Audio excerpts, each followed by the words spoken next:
All right, everybody. Bob Cicherillo back with David Baye. We're here with the last rep once again. And David, we are knocking on the door. May is here. Yeah, I tell you what, man, the contest schedule is about to get into full swing. With the Arnold Australia, a couple of bigger shows. It's been a little bit of a slower start in the spring, but in May we have Pittsburgh, we have New York, the Arnold South Africa, we got Toronto in June, then we got Junior Nationals, we got the Dallas Europa in July. We have Chicago, we have Vancouver, we have Masters Nationals and Team U, we have the USA's the week after, we have Tampa, then we have California. I mean, it's Well, the summer. Things are really ramping up as far as contests go. So this speaking next of couple. shows, I'd be remiss, my friend, if I didn't mention the fact that you're looking a little lean and mean over there, buddy. Yeah, I'm competing in 2 days, so Two got my weight days. got my weight down to where I want it to be. So starting to slowly add some carbs back in today. So I feel good. Decided I wasn't going to worry about really what I weighed on stage as long as I made heavyweight, and I'm looking like I'm good for that. So Well, speaking of shows, David, immediately concluding our taping of this show, of course, I am on a plane to Orlando. Our good friends Ed and Betty Pariso down there, along with Scott Templeton, Eric Hillman, and the whole crew from Europa. The Europa Games has started once again for the year 2016, and Orlando's going to kick it off. No men's open this time around, but physique, figure, and board shorts, maybe? I might be off on that one, but three pro divisions. board shorts. So, You don't even call them men's physique anymore. whatever. We all know what it is, but Should be a good show. Always is, and a great expo as always as well. And yeah, it's going to be jammed up, man. Orlando's actually the size that Dallas used to be. So for anybody in the Orlando area, I'd highly suggest coming out. It's a huge, huge expo. All kinds of vendors, all kinds of freebies. I mean, it's a lot of fun. A lot of pros in attendance, of course. So looking forward to that and kicking that off once again this year. So David, lots of hot button topics on for the week. We've been off for the last couple of weeks trying to coordinate schedules, and I've been a little bit busy myself, as most people have heard. I have signed with IronMag Labs. Our good friend Rob DiMaggio out in Las Vegas. Big shout out to Rob and the crew. long-time sponsor. Yeah, so we put together some business and a title. How about that, David? VP, Vice President Did of Business Development. Did you go online and use one of those title generators where it gives you like manager, vice president, and then it's like a 3-column title generator? So Well, if you don't have one, you can make something up real fancy. Well, commish was taken, but so I had to go with my next best bet. And you know, speaking of which, so once again, you like to let it die. You just like to not to give it a lot of presence or attention. But I got to bring it up, bro. I mean, over the weekend they had a show. It wasn't a very good one. 20 people, 25 in attendance, no sponsors, no nothing. The whole deal, the usual by now. But one bikini girl used to compete with us in the NPC. Now went over there, got to run an NSL Pro card in 10 minutes, and competed as a pro for the first time. And this girl, Tracia, something like that. Yeah. Seemed like a nice girl, but she went on, did the show, went on Facebook and put a little rant out there, basically telling of her experience. And her point was not the placing. She took second place. Yeah. Now, granted, there was second out of two. Yeah. there was two of them, so second or last, glass is half full, half empty, however you want to look at it. But that really wasn't her issue. Her issue wasn't the placing. She said the other girl was very good. She was deservingly won. Her issue was that she wasn't given the respect, in her opinion, the time on stage. She's literally said she walked out there, did her front pose, and was immediately called off to the side. Didn't even get to her back pose. Now, that brings up an interesting scenario because allegedly they judged that portion of their show. Lee Thompson's been adamant they judged round 1, round 2, round 3. It's all judged. So how do you get judged if you never even turn around? They only got 2 poses. Well, I think the biggest thing that I took away from her video was, when Lee started this whole thing, it was, it's all about the athletes. It's all about the athletes. It's all about the athletes. And this girl made it very clear. Again, she wasn't complaining about her placing. No. But basically, she said she came out, she was getting into her back pose, and they said, okay, let's bring him up. They put him on the side of the stage. They didn't announce, at every show, it's usually the top 3 or the top 5 are announced. In third place, in second place. Of course. And then you have your winner. But what they did was she's standing on the side, And she's standing there with the other girl, and she's like, "And your winner is," and they brought the girl out, and then they told the other girl to get off stage. Right. So she really didn't have a chance to do her turns at finals. Anybody who competes knows that your pictures at finals.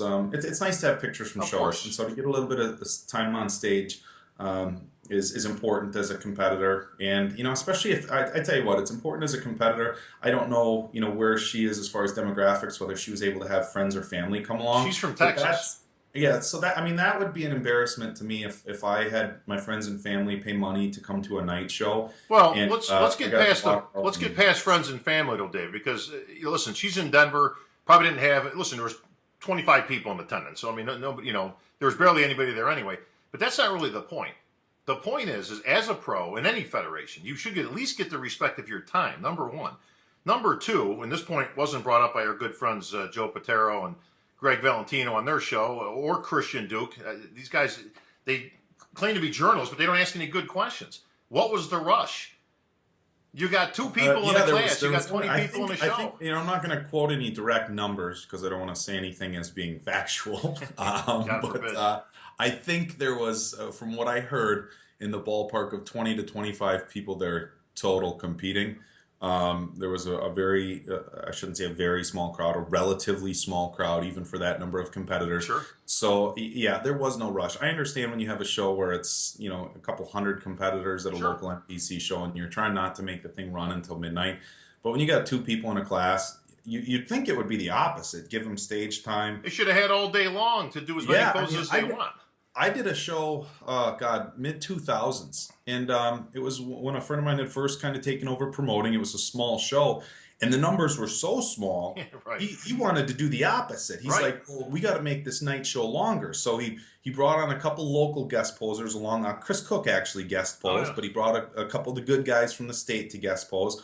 And then what he asked if it was okay is if we reran through mandatories at night. Oh, pad it up. Come Of out at course. night. Yeah. Come out at night. Do you bodybuilders mind if they completely go through your mandatories again, just to give stage time, make the crowd feel like they got their money's worth a little Sure. bit more, and so we did that. So yeah, from a fan's perspective or a competitor's perspective, if you have small numbers at a show, and I mean really small numbers, sometimes I think the best plan is to do the opposite. Give people a little bit more stage time. Go through the comparisons again. Do something to make people who came to watch the show feel like, hey, I wasn't in and out in a half hour. Well, here's some of the problem I got. All right, I'm going to get down to the basics here and ask some of the questions that should have been asked by the other respective hosts of their own shows, but they chose just to rag on the girl and actually pretty much blame her, which I thought was interesting. But first of all, yeah, there was certainly no time constraint. There's two girls. You give them all day long to do whatever they want. Secondly, yeah, she got no recognition whatsoever. Now, listen, this isn't a participation trophy as was alleged.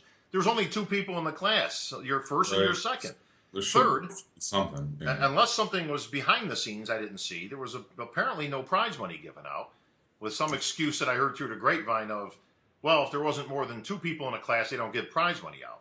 So since when are the athletes held feet to the fire? It's not their responsibility as That's shows up. I 100% don't agree with that, because the Of thing course is, not. when you're preparing for a show, you really don't have any idea. You start your diet 10, 12 weeks out. You don't have any idea who's going to show up. But No. unless they're covering all the competitors' expenses, which I don't know if they are. But if I'm paying for a plane ticket and a hotel to go to a show with with kind of it sitting in the back of my head that I have an opportunity to earn prize money, and just because other people don't show up, my chance to earn an Right. income then goes out the window. So, there's a lot of things going on with the NSL that I don't think really are surprising anybody that's on the inside Well, of the let me industry. get to the final point. All right, the excuse that was given, at least this is what was told to one of the other hosts of their show, was that she basically bolted off the stage.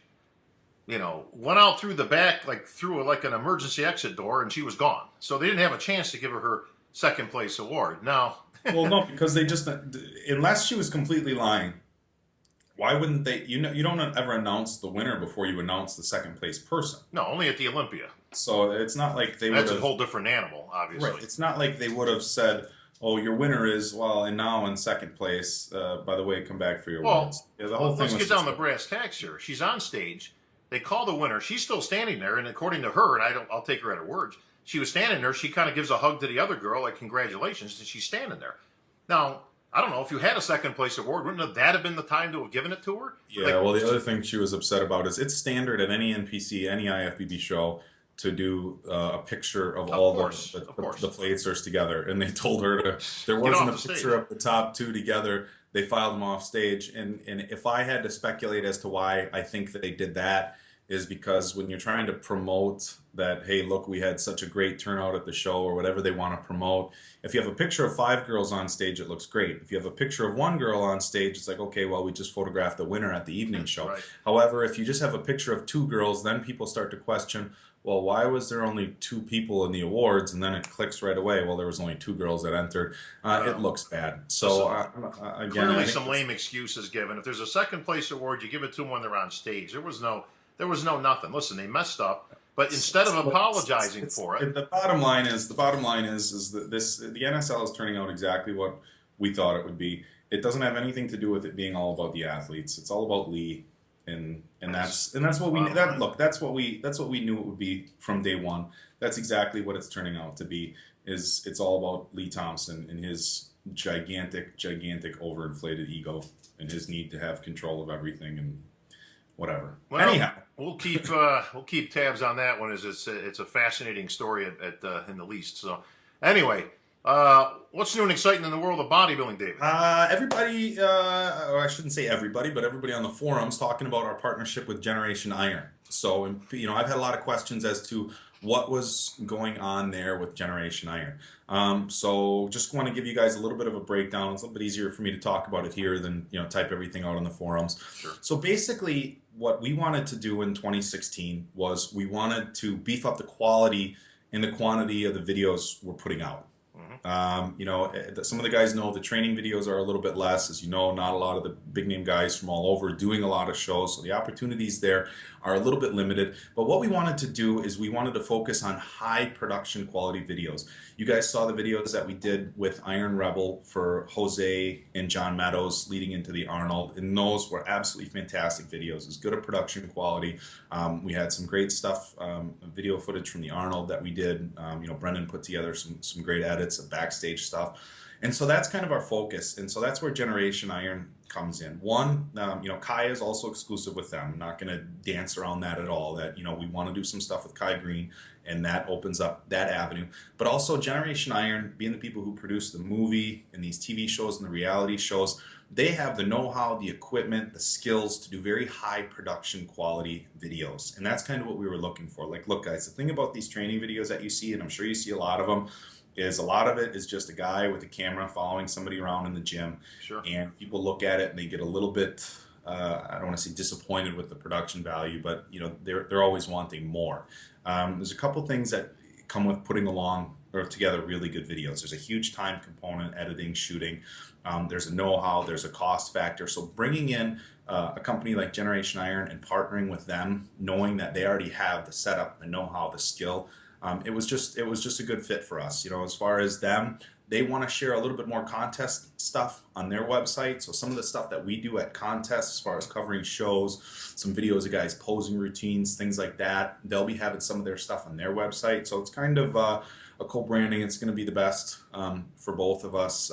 They're working on some stuff already. We're working on some new video projects. I know we just announced it a few weeks ago, but coming up here soon, we should start seeing some of their products and their videos on the website. The thing that we didn't want to do is, I get asked a lot on the forums and even in person, oh, you guys should do more interviews, more video shows. Look, this what we're doing right here, putting together these types of interviews and stuff, it's fine and it's fun, but we wanted quality video. We could do 50 last reps a week. I could interview 100 athletes a week and stuff like that, but that's all being done. It has its place, but we wanted some production value. And clearly, David, this is not quality. I mean, let's just call it what it is here. So I'm in my kitchen. You're in your office. Hey, listen. You want fast and now. This is what you get. But listen, it's the content, of course, David. But you know what I'm actually hopeful for. Listen, clearly the times have changed. Now you and I don't dance around topics. We're pretty to the point and all that. It's pretty much what we're known for, and I don't have any issue with that. I mean, I don't hold back on anything. I actually hope it opens up the doors to partner and do some other things with other entities. I think the day of the exclusive and all that, it's almost a past day. I almost think you almost need to partner up these days. Maybe in a content shared environment type of a thing. But listen, there's lots to be gained for various parties if you're able to put together a deal that works business wise, of course. For both entities, and I think that's a day that's coming sooner rather than later. Yeah, it's got to work on both sides. We had discussed earlier on in the year, the people on the forums were talking about MD partnering with some other entities, and what we have to discuss is competition. At the end of the day, Coke's not working with Pepsi on collaborating to whatever. So, we have to look at things from that standpoint, but also if both entities can benefit from some sort of partnership, Sure. then so be it. So I agree with you. Moving forward, we all know video is, people are more, I don't want to say, they want to see better video content. It's easier to sit back and watch a video on your phone or your laptop or whatever than sit and read an article. Not as many people are reading, although we still have, fantastic articles that Peter puts out on a weekly basis that are just good gold. But yeah, we're trying to focus on that, and I agree. It's a matter of making it work for both ends, and that's things that we're looking into in 2016. Well, David, I got to get your opinion on this one now. This is something that popped up this week. It's really only been a matter of time before this was going to surface, but this Photoshop stuff that's going on. All right, man. Now listen, I've seen many a internet star arise over the last 5 years in particular.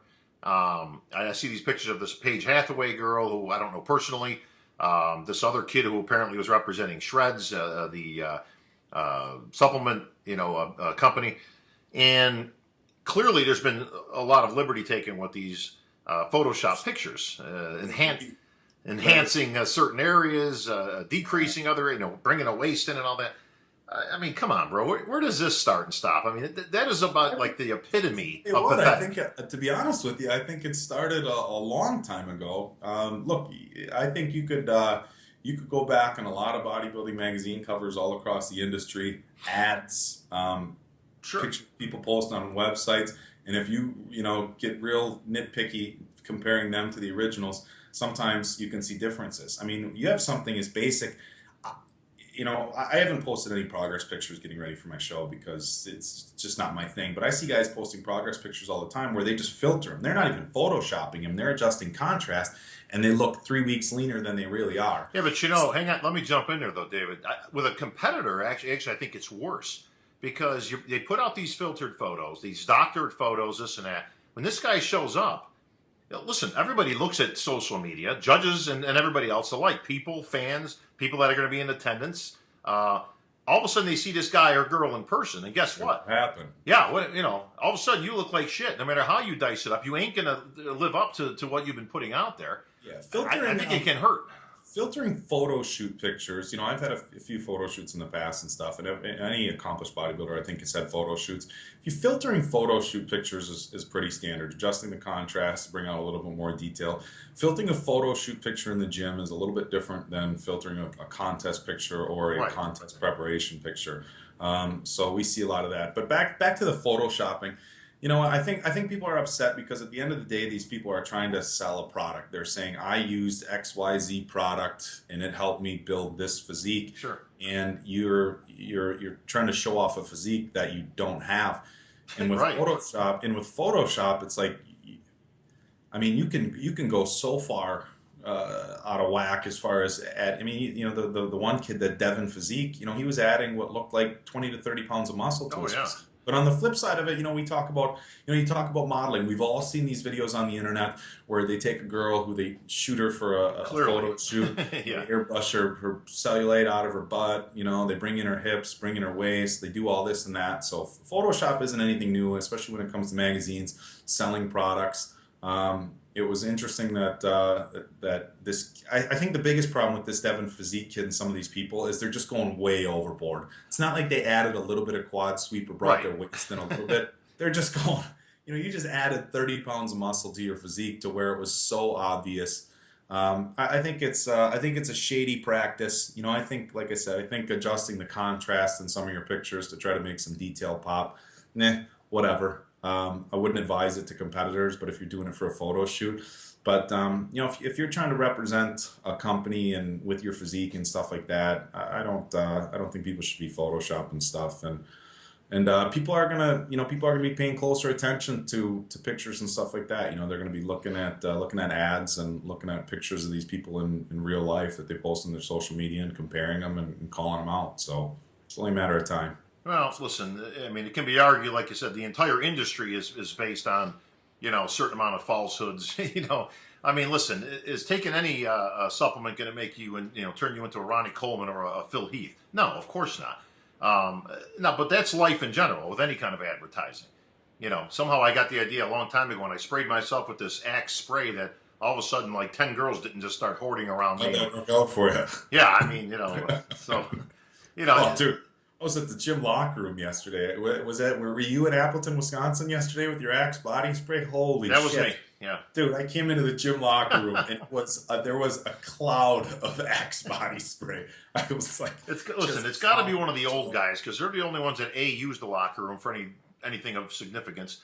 I haven't used a locker room in 30 years. I mean, I go in. I mean, I've had the luxury of not having that. Guys just walk around like they own the place, butt ass naked, 3-4 showers. There was a guy there I posted on my Facebook just as a joke. I shit you not. There was an old guy. This is how he got dressed. Okay, and I'm sitting there, putting my shit away and whatever, getting ready to leave.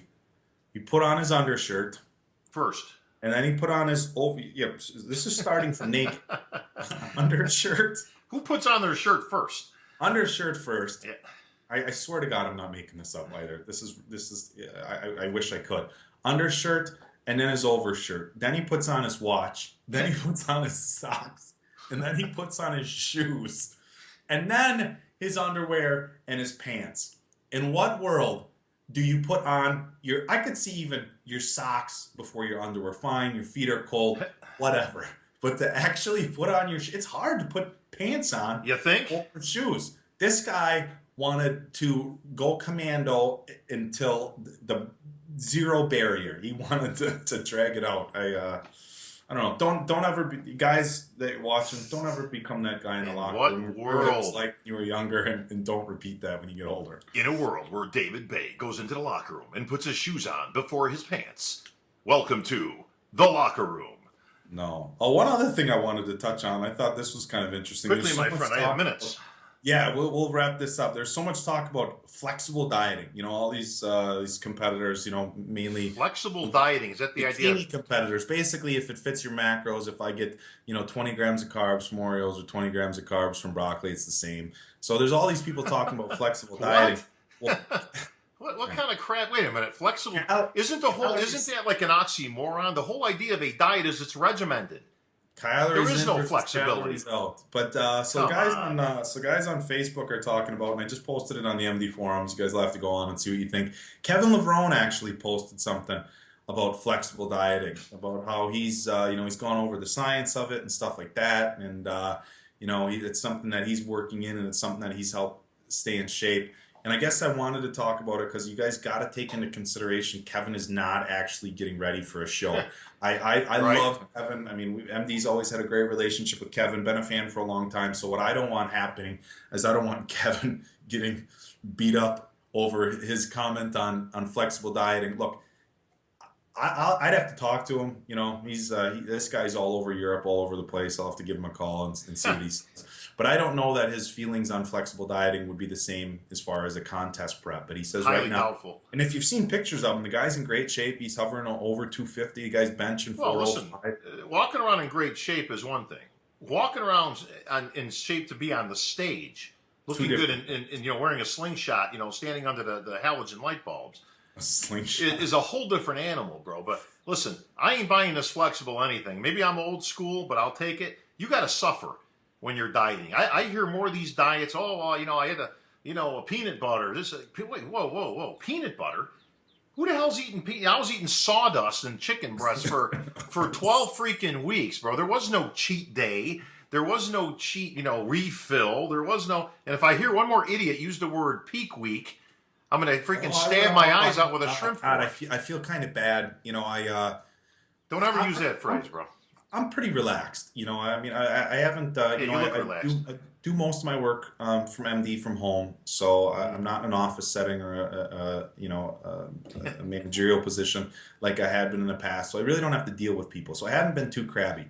I had some kid in the locker room the other day go, "So you getting ready for peak week?" Oh, And I'm like, "Dude, Jesus. I'm like, Listen, peak don't week. ever say peak week to me." Listen, bro. Peak week is in the same realm of don't use the words transparency, inclusivity, peak week, hammies, prego. Where else can I go? I mean, just don't use these words, please. And please, by all means, the one that irks me the most on this earth, conversate. It's not a word. You know, I'm going to throw in two things while we're talking about pet peeves. There you go. Irregardless is not a word. Right? Regardless says without regard, regardless. So you don't have to ever say irregardless. And the other one is if you're trying to tell somebody that you don't care, it's I couldn't care less or I could not care Yeah, less. because if you Over, I could hear care people less, say, actually, there's room. I could care less. Well, then that means you care.